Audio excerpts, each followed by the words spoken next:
ଜୟ ଜଗନ୍ନାଥ ସାୟନା ଓଡ଼ିଆ ଟେକ୍କୁ ଆପଣମାନଙ୍କୁ ସ୍ୱାଗତ। ଆଜି ଆମେ ଗୋଟେ ଇମ୍ପୋର୍ଟାଣ୍ଟ ଟପିକ୍ ଉପରେ ଡିସ୍କସ୍ କରିବା ଯେ ପ୍ରଧାନମନ୍ତ୍ରୀ ସୂର୍ଯ୍ୟୋଦୟ ଯୋଜନା।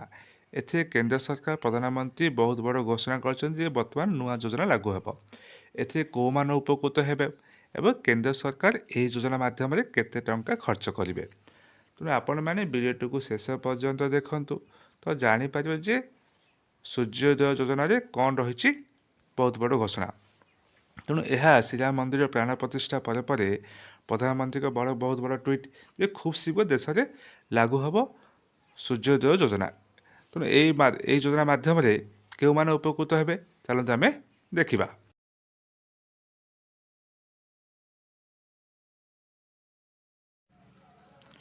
ଦେଖନ୍ତୁ, ପ୍ରଧାନମନ୍ତ୍ରୀ ସୂର୍ଯ୍ୟୋଦୟ ଯୋଜନାରେ ଏଥିରେ ପ୍ରାୟ 1 କୋଟି ଲୋକ ଉପକୃତ ହେବେ ଏବଂ ଏହା ପ୍ରାଣ ପ୍ରତିଷ୍ଠା ଉତ୍ସବ ପରେ ପରେ ପ୍ରଧାନମନ୍ତ୍ରୀ ଇଏ ବହୁତ ବଡ଼ ଘୋଷଣା କରିଛନ୍ତି।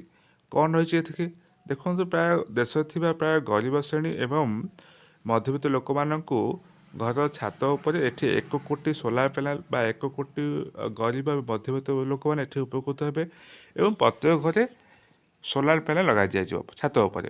ଏଠି 1 କୋଟି ପ୍ରଥମେ 1 କୋଟି ଲୋକଙ୍କୁ ଦିଆଯିବ।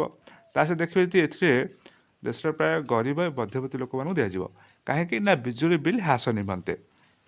ଯଦି ଆପଣମାନେ ଦେଖିବେ ଏହା ସହିତ ବିଜୁଳି ବିଲ୍ ନୁହଁ, ଏଠି ଲୋକମାନେ ବି ଆତ୍ମନିର୍ଭରଶୀଳ ହୋଇପାରିବେ, ତା ସହିତ ମଧ୍ୟ ରୋଜଗାରକ୍ଷମ ଏଠି ହୋଇପାରିବେ। ଇଏ ହେଉଛି ପ୍ରଧାନମନ୍ତ୍ରୀ ନରେନ୍ଦ୍ର ମୋଦିଙ୍କ ଟ୍ୱିଟ୍।